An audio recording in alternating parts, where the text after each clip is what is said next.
Bonjour tout le monde, je regarde les deux caméras en même temps. Je suis sur le mensuel. Je vous embrasse, enfin pas tous. Non, pas les abrutis. Ah mince, j'embrasse pas beaucoup de monde alors.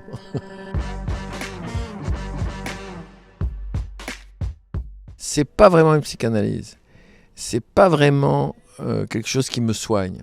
Enfin, je sais pas. En tout cas, ça me fait du bien évidemment. Mais ce que j'aime par-dessus tout, c'est ce métier. Je suis amoureux de ce métier. Et autant jouer avec les autres quand je faisais l'avare, autant quand je joue ce spectacle-là. Bon, et en plus, il a une saveur particulière, puisque d'abord, c'est la dernière fois que je joue ces personnages, parce qu'il est temps de leur dire adieu. Ensuite, si je l'ai fait, c'est parce que je trouvais ça intéressant de voir en 20 ans comment le monde avait, en 40 ans comment le monde avait changé entre la première version et aujourd'hui. Parce que maintenant, ils s'adressent à leurs petits-enfants, les magnifiques. Ces trois petits vendeurs de pantalons, ils sont en face de gosses qui ont 18, 20 ans. Quand il y en a un qui va les voir en leur disant Pépé, j'ai un gros problème, je ne sais pas comment c'était vous la vie à 20 ans, mais nous, entre le préservatif pour le sida, le masque pour le corona, il nous reste qu'un orifice pour respirer, et quand je m'assois, je m'étouffe. Alors c'est une manière drôle de parler de ce désespoir-là. Il y en a un, il ne veut pas sortir de chez lui. Il a peur de tout. Et il est très content parce que les médecins ont trouvé ce qu'il avait. Et qu'est-ce qu'il a? Il est malheureux. Et il dit, je suis content parce que maintenant on sait ce que j'ai. Au fond maintenant, Pépé, je suis assez heureux d'être malheureux.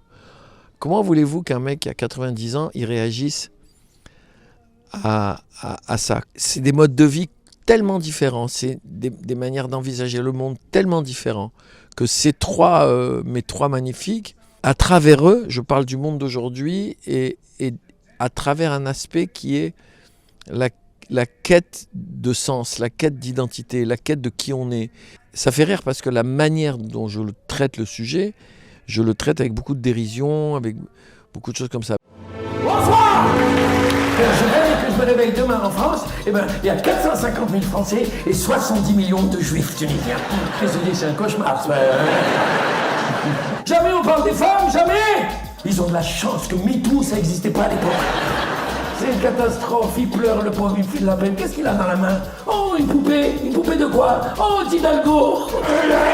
Dans le spectacle, il y a une phrase à la fin qui dit « Tant qu'il y aura des auteurs pour nous écrire et des acteurs pour nous jouer, on sera éternel et on sera les magnifiques. » En fait, le point de départ de jouer ça tous les 20 ans, c'était cette phrase-là.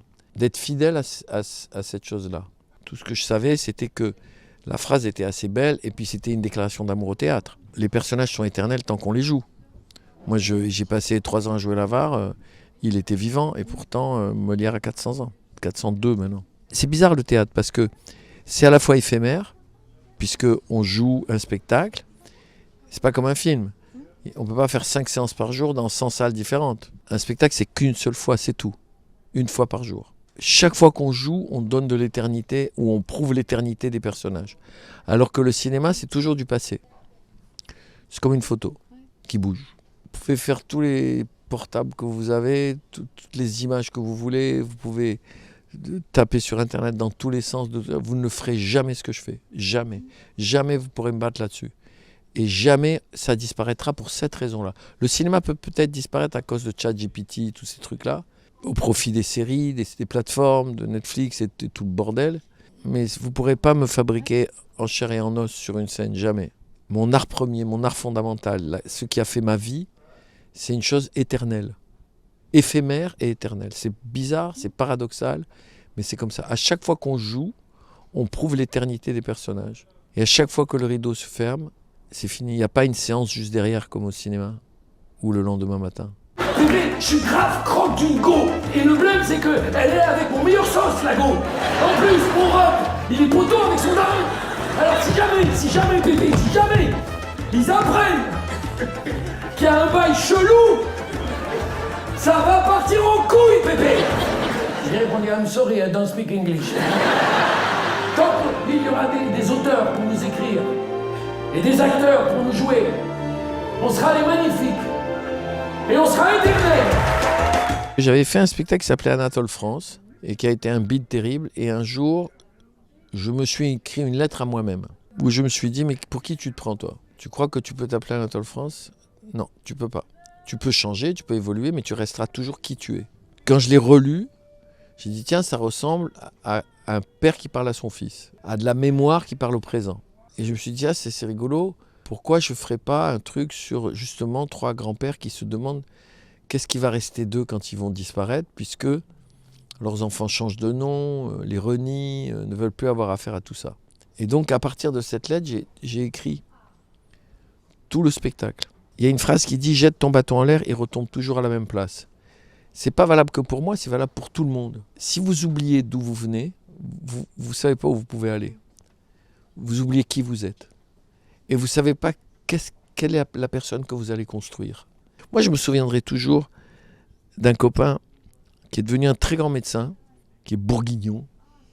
On ne peut pas plus faire français que ça pour moi, parce que la Bourgogne, c'est le centre géographique de la France.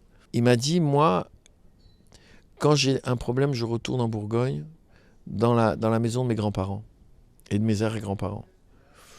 Je me mets là et je sais que je suis chez moi. Je sais que je suis planté là. C'est très important pour moi de faire rire avec tout ça. Ma mère, c'était la plus belle. On était pauvres, mais on s'en rendait pas compte. Et dans notre immeuble, on vivait tous ensemble. Madame Agege, vous êtes du Constantinois? Ici aussi, c'est la France, monsieur. Avec les femmes voilées dans la rue, les mosquées. On est comme ça, ici, on s'entend bien. Mais la guerre allait tout bouleverser. Je savais que ça allait arriver un jour. En même temps, ils auraient raison. C'est chez eux, ici. Ils vont nous tuer, nous aussi. Mais non. En faisant ce film, je voulais comprendre d'où je venais, qui j'étais vraiment. Qu'est-ce qu'on leur a fait, mon Dieu?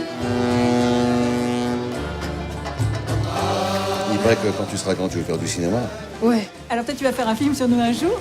J'ai envie de jouer plein de choses. Il y a des pièces qu'on vient de me proposer, il y a une pièce de Guitry que je veux jouer. Je dois avoir Daniel Benoît dans pas longtemps, parce que on aime bien travailler ensemble.